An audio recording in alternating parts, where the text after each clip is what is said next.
नमस्कार दोस्तों, आज की कहानी अंगद के बारे में है। अंगद जो बाली का बेटा थे और अंगद बाली के बेटा और सुग्रीव जो बाली के भाई थे, उन्हीं के बारे में कहानियाँ अंगद के बारे में।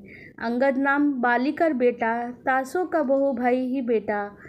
अंगद बाली के पुत्र थे। बाली इनसे सर्वाधिक प्रेम करता था। ये परम बुद्धिमान और अपने पिता के समान बलशाली तथा भगवान श्री राम के परम भक्त थे। अपने छोटे भाई सुग्रीव की पत्नी और सर्वस्व हरण करने के अपराध में भगवान श्री राम के हाथों बाली की मृत्यु हुई।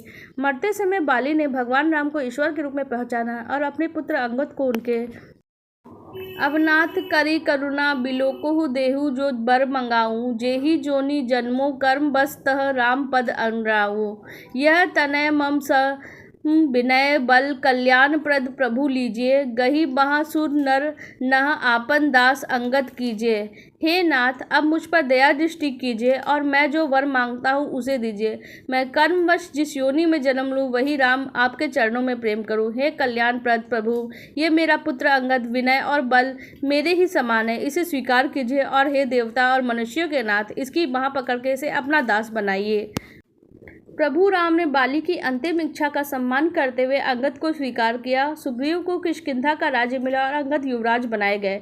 यह तो हम सब सुनते और पढ़ते आए हैं। भगवान राम ने वानर सेना का नेतृत्व हनुमान जी, सुग्रीव या जामवंत जी को नहीं सौंपा था। उन्होंने सीता की खोज में वानर सेना का नेतृत्व युवराज अंगद को ही दिया। संपाति से सीता के लंका में होने की बात जानकर जब जामवंत जी कहते हैं कि वो वृद्ध होने की वजह से 10 योजन पार जा सकते हैं पर पूरा 100 योजन सागर पार नहीं कर सकते, तब अंगद कहते हैं वो सागर पार कर सकते हैं पर वापस आ सके या नहीं ये नहीं पता। तब जामवंत जी अंगद को नहीं जाने देते और हनुमान जी को उनकी शक्ति याद करवाते हैं। फिर बजरंगबली लंका जाते हैं, क्योंकि पाछे पवन तनय सिरुनावा जानी काज प्रभु निकट वा बुलावा। परसा शीस सरोहु पानी कर मुद्रिका दीन्ही जन जानी। सबके पीछे पवन सुत हनुमान जी ने सिर निभाया। कार्य का विचार करके प्रभु ने उन्हें अपने पास बुलाया।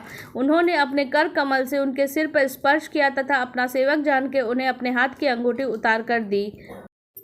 क्योंकि प्रभु राम ने दल में केवल हनुमान जी को ही आशीर्वाद दिया। लेकिन आप जानते हैं अंगद क्यों वापस नहीं आ सकते थे? क्योंकि रावण का पुत्र अक्षय कुमार अंगद का काल था। क्योंकि अंगद सागर पार करके लंका आते तो अक्षय कुमार के युद्ध से मारे जाते, इसलिए हनुमान जी पहली बार लंका आते हैं तो उनके रावण के पुत्र अक्षय कुमार का वध कर देते हैं और अंगद के लंका जाने का रास्ता साफ कर देते हैं।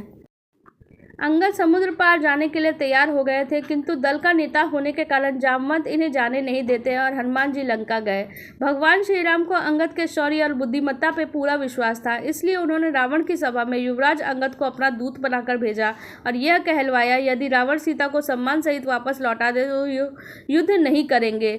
रावण नीतिज्ञ था। उसने भेद नीति का काम लेते हुए अंगद से कहा, बाली मेरा ही मित्र था।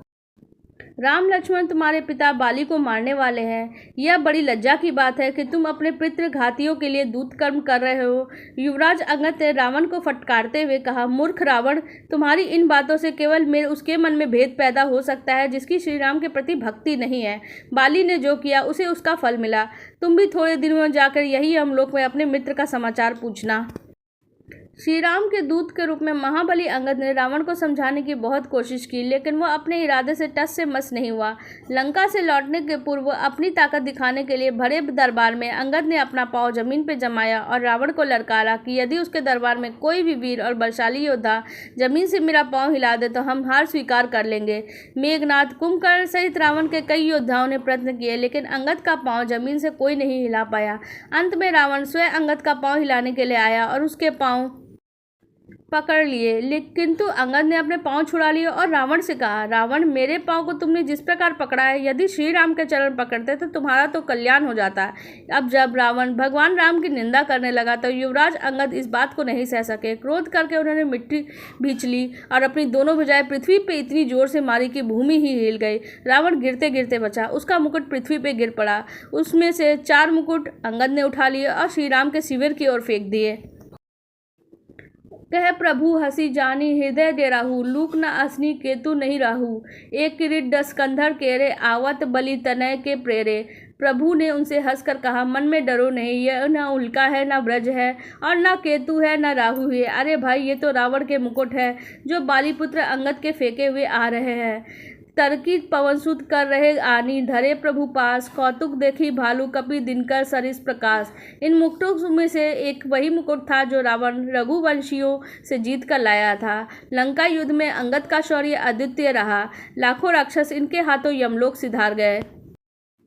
लंका विजय के बाद श्री राम अयोध्या पधारे। उनका विधिवत अभिषेक संपन्न हुआ। सभी कपि नायकों को जब विदा करके भगवान श्री राम अंगद के पास आए, तब अंगद के नेत्रों से अश्रुधारा बहने लगी।